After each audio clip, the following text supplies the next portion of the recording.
Today we are going inside Airspace, a logistics company that specializes in high-speed shipments of critical cargo, where delivery is time-sensitive and sometimes a matter of life and death. This fast-growing firm is located here in Carlsbad, California. My name is Ryan Rusnak, and I'm the co-founder and chief technology officer of Airspace. My job responsibilities at Airspace, I'm pretty much in charge of everything that gets made. So taking an idea to what's it going to look like, how do you design it, and then how do you code it, and how do you test it to make sure it doesn't break, and then ship that into production, and then we test with the users and start it all over again.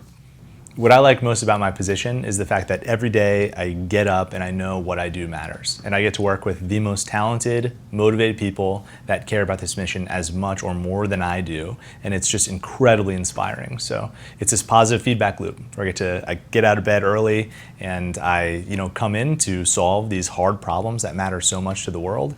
And I meet other people that I feel even more inspired by. And it's just it's a great way to start my day. My educational path to get to this point, I think, was pretty interesting.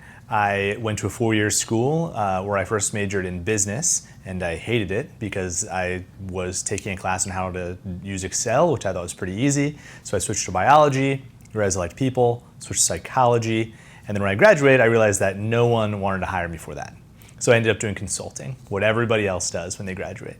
And then I found out there are a lot of things I do like and a lot of things that I don't like. And it turned out what I really, really enjoyed was making software, making things that had never existed before, creating things out of nothing. So in order to get really good at that, I decided to go back to graduate school. And what I found most interesting about that path is people can tell you what they want and you can build what they say and you can still be wrong.